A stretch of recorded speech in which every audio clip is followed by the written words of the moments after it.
આમ તો સામાન્ય રીતે જ્યારે કોઈ જાહેર માર્ગ ઉપર અકસ્માત થાય છે ત્યારે સૌ પ્રથમવાર તો ઈજાગ્રસ્ત વ્યક્તિને હોસ્પિટલ ખસેડવાનું કામ લોકો કરતા હોય છે, પરંતુ બનાસકાંઠા સાંસદ જ્ઞાનીબેન ઠાકોરની ગાડીએ અકસ્માત સર્જ્યો અને અકસ્માત સર્જ્યા બાદ જે ઈજાગ્રસ્ત વ્યક્તિ હતો આ વ્યક્તિને સારવાર અર્થે ખસેડવાની જગ્યાએ તેમની ગાડી ત્યાંથી નાસી છૂટી હતી। એટલું જ નહીં પરંતુ આ અકસ્માત થતાની સાથે જે લોકો હતા લોકો દ્વારા ફોટા અને વિડીયો લેવામાં આવ્યા હતા, ત્યારે આ બનાસકાંઠા સાંસદ જ્ઞાનીબેન ઠાકોર દ્વારા આ ફોટા અને વિડીયો ડિલીટ કરાયા હોવાના ગંભીર આક્ષેપ કરવામાં આવ્યા છે। વિગતે વાત કરીએ આ અહેવાલમાં કે બનાસકાંઠા સાંસદ જ્ઞાનીબેન ઠાકોરે કેમ માનવતાને નેવે મૂકી તેની। વૈષ્ણવજન તો તેને કહીએ જે પીડ પરાઈ જાનાને રે। નમસ્કાર, હું છું દિનેશ ઠાકોર, નવજીવન ન્યૂઝમાં આપનું હાર્દિક સ્વાગત છે। વાત બનાસકાંઠાના સાંસદ જ્ઞાનીબેન ઠાકોરની કરવી છે। પાલનપુર ડીસા હાઈવે ઉપર કુશકલ પાટિયા નજીક અકસ્માત સર્જ્યો અને અકસ્માત સર્જ્યા બાદ એક વ્યક્તિને ઈજાઓ પહોંચી। એટલું જ નહીં, આ વ્યક્તિ જે ઈજાગ્રસ્ત હતો આ ઈજાગ્રસ્ત વ્યક્તિને હોસ્પિટલ ખસેડવાની જગ્યાએ બનાસકાંઠા સાંસદ જ્ઞાનીબેન ઠાકોર પોતાની ગાડી લઈને ત્યાંથી નાસી છૂટ્યા હતા।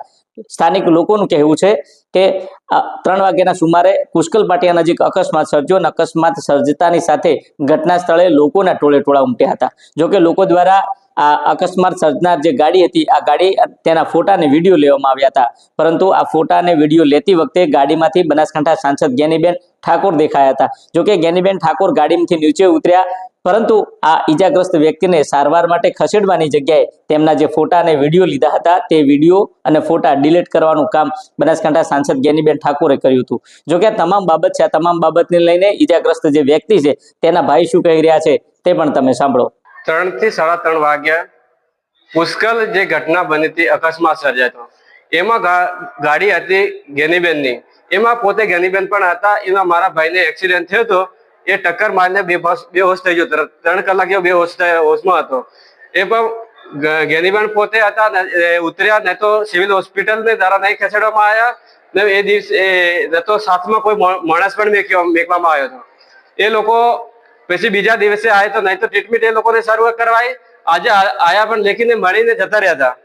એને કઈ કાર્યવાહી કરી નહીં, આગળની અમે હાથ ધરીશું જે કાર્યવાહી કરવાની છે। તો અકસ્માત કેવી રીતે થયો, ક્યાંની ભૂલ હતી? અકસ્માત તો એ જ્ઞાનીબેનની જે ગાડી હતી એ સિંગલ રોડ ઉપર હતી, એને બેદરકારીના કારણે અકસ્માત સર્જાયો હોય।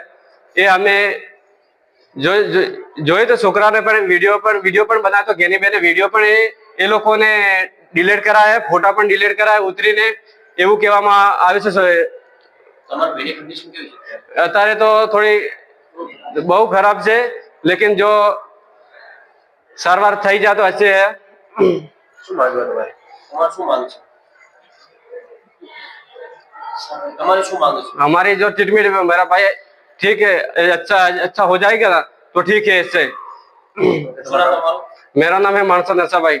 તમે જો તે પ્રકારે ઈજાગ્રસ્ત વ્યક્તિના જે ભાઈ છે તેમનું કહેવું છે કે અકસ્માત સર્જનાર બનાસકાંઠા સાંસદ જ્ઞાનીબેન ઠાકોરની ગાડી હતી અને આ ગાડીના ફોટા અને વિડીયો લેવામાં આવ્યા હતા અને આ ઈજાગ્રસ્ત વ્યક્તિને હોસ્પિટલ ખસેડવાની જગ્યાએ આ બનાસકાંઠાના સાંસદ જ્ઞાનીબેન ઠાકોર દ્વારા આ ફોટા અને વિડીયો ડિલીટ કરાવ્યા હતા।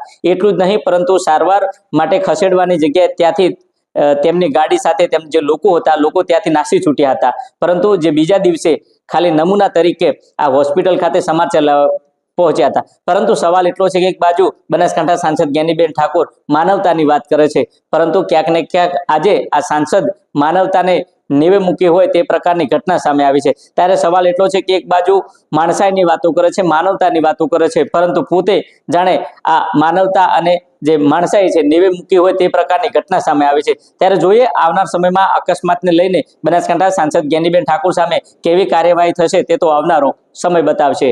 દિનેશ ઠાકોર, નવજીવન ન્યૂઝ, બનાસકાંઠા।